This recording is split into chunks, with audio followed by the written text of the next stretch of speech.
फिर से एक नया और इन्फॉर्मेटिव वीडियो में आप सभी का हम स्वागत करते हैं और आशा करते हैं आप सभी को ये खबर अच्छी लगेगी। तो देखिए, सबसे पहले आपको बता दें कि देखिए, आंगनबाड़ी केंद्रों में अब बहुत बड़ा बदलाव होने जा रहा है, जिसको लेकर एक अपडेट आ रही है, जिसको लेकर आपको आज के हिंदुस्तान पेपर में पटना के पेपर में निकला हुआ था, जिसको हम आपके सामने लेकर आए हैं। तो आप जरूर इसको देखिए और देखिए एफआरएस जो सिस्टम है वो किस तरह काम करेगा, क्या है एफआरएस सिस्टम, इसको हम समझते हैं। और देखिए, पोषाहार वितरण में बहुत बड़ा बदलाव होने जा रहा है, इसको भी डिटेल्स में हम देख लेते हैं। चलिए, हम सबसे पहले आपके सामने हम खबर को दिखा देते हैं। तो आप सभी देख पा रहे होंगे, आपके सामने हमने स्क्रीन पे लगा दिया है आज की जो खबर हिंदुस्तान के पेपर में निकला हुआ था उसका कटिंग है, जिसको आप एक बार देखना चाहिए सभी को और समझना चाहिए। जो देखिए एफआरएस सिस्टम है वो क्या है, किस तरह से काम करेगा, उसको भी लेकर इसमें पूरी डिटेल्स छपी हुई है, जिसको हम आपके सामने लेकर आए हैं। तो इस खबर को एक बार पूरा जरूर देखिए, तभी आपको समझ आ पाएगा। तो देखिए, आंगनबाड़ी केंद्रों पर चेहरे की पहचान कर मिलेगा पोषाहार। आप सभी यहाँ देख पा रहे होंगे हेडलाइंस जो है कि आंगनबाड़ी केंद्रों पर चेहरे की पहचान करके ही अब पोषाहार मिलेगा। जो अपोसाहार में गड़बड़ी होती थी उसको लेकर ये नया सिस्टम लागू करने जा रही है आईसीडीएस। और देखिए, तो देखिए इसमें आप नीचे और देखिए, यहाँ पोषाहार वितरण में गड़बड़ी पर लगेगी रोक, समाज कल्याण विभाग ने तेज की तैयारी। देखिए, जो मेन इसका मकसद है, जो पोषाहार में गड़बड़ी है उसको लेकर उसमें लगाम लगाने के लिए, उसको उसमें जो गड़बड़ी है उसको रोकने के लिए ये पूरा सिस्टम लागू किया गया है। आप यहाँ देखिए, 1,07,00,000 को पोषाहार योजना का लाभ मिलता है बिहार में। टोटल बिहार में 1,07,00,000 लाभुकों को पोषाहार का वितरण किया जाता है। 99% लाभुक का आधार लिंक है राज्य भर में, मतलब पूरे राज्य में आपको 99% जो लाभुक है उनका आधार से लिंक है। यहाँ देखिए, आंगनबाड़ी केंद्रों पर 6 वर्ष तक के बच्चों को पका हुआ ताजा भोजन मिलता है। पोषाहार वितरण में फेस रिकॉग्नाइज सिस्टम एफआरएस लागू होगा। आंगनबाड़ी केंद्रों पर पोषाहार के लिए लाभुक का आना अनिवार्य होगा। देखिए, एफआरएस सिस्टम क्या है, जो आपका फेस रिकॉग्नाइज सिस्टम जो है उसी को एफआरएस बोला गया है। और एफआरएस सिस्टम मतलब कि आपको फेस का जो है उसमें रिकॉर्ड रहेगा, आपके फेस को मैच किया जाएगा, मिलान किया जाएगा, पहचान किया जाएगा, उसके बाद ही आपको पोषाहार वितरण किया जाएगा।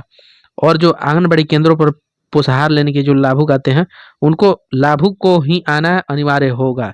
आप यहाँ देख पा रहे होंगे, देखते देखें ऐसे होगा आप चेहरे का मिलान। कैसे होगा चेहरे का मिलान, इसको भी हम देखेंगे। सबसे पहले हम पूरी खबर को एक बार देख लेते हैं। राज्य के आंगनबाड़ी केंद्रों पर चेहरे की पहचान कर पोषाहार मिलेगा। राज्य के सभी 1,15,009 आंगनबाड़ी केंद्रों में फेस रिकॉग्नाइज एफआरएस सिस्टम लागू होगा।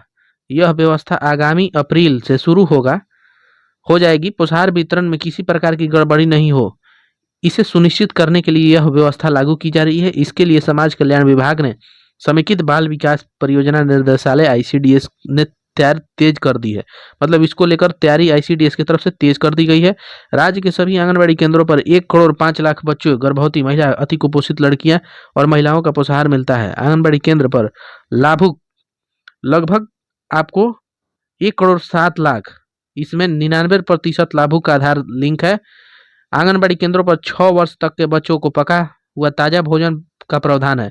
अतिरिक्त पोषाहार के तौर पर सप्ताह में 2 दिन, बुधवार और शुक्रवार को प्रत्येक बच्चे को एक एक अंडा दिया जाता है। इसके साथ ही सप्ताह में 2 दिन, मंगलवार और गुरुवार को दूध दिया जाता है। नई व्यवस्था लागू होने पर आंगनबाड़ी केंद्रों पर पोषाहार के लिए लाभुक का आना अनिवार्य होगा। आप सभी यहाँ देख पा रहे होंगे कि लाभुक को आना अनिवार्य होगा। महिला या बाल विकास परियोजना महिला या बाल विकास मंत्रालय ने आंगनबाड़ी केंद्रों पर पोषाहार वितरण में एफआरएस लागू करने के लिए कहा है। इसके लिए नवंबर में महिला या बाल विकास मंत्रालय के सचिव अनिल मलिक ने सभी राज्य के मुख्य सचिव को पत्र भेजा। आप यहाँ देख पा रहे होंगे कि ये जो एफआरएस सिस्टम है ये आपको केंद्र जो महिला या बाल विकास मंत्रालय जो दिल्ली है, केंद्र सरकार की ओर से ही इस पे पहल की गई है।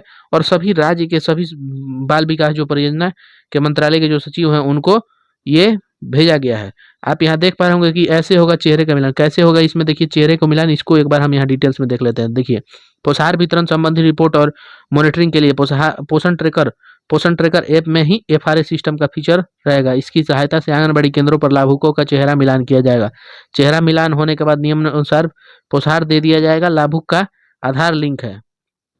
देखिए सबसे पहले लाभुक जितने हैं आपके पोषण ट्रैकर में, उनका आधार से आपको लिंक करना होगा। लिंक करने के बाद आपको उसमें 100% आपको लिंक करना होगा। उसके बाद उसमें चेहरे की जो है मिलान की जाएगी। जो आपका पोषण ट्रैकर ऐप है जो आंगनबाड़ी में, उस उसी में आपको एफआरए सिस्टम लागू कर दिया जाएगा। और नीचे देखिए क्या लिखा है, इसको हम एक बार देख लेते हैं।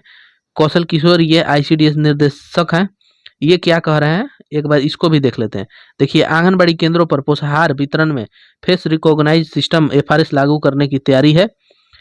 इस व्यवस्था के लागू होने से वास्तविक लाभुक को ही पोषाहार मिल सकेगा। केंद्र ने लागू करने का निर्देश दिया है। आप यहाँ देख पा रहे होंगे कौन कहते हैं, कौशल किशोर आईसीडीएस जो निर्देशक हैं, वो कह रहे हैं कि जो आंगनबाड़ी केंद्रों पर पोषाहार वितरण होता है उसमें फेस रिकॉग्नाइज जो सिस्टम है उसको आपको अप्रैल से एकदम हर हाल में लागू कर दिया जाएगा। ये केंद्र सरकार की ओर से ही इसको लागू किया गया है, जिसको लेकर इस पूरी तरह से आईसीडीएस जो निर्देशालय है वो तैयार है और इसको लागू किया जाएगा। देखिए, ये सीधा सा है कि इसमें आप सभी को जितने भी लाभुक आपके पोषण ट्रैकर में आपने रजिस्टर कर रखा है उनका आधार लिंक करना होगा। लिंक करने के बाद ही उनके चेहरे का मिलान किया जाएगा, उसके बाद ही पोषाहार वितरण किया जाएगा, दिया जाएगा।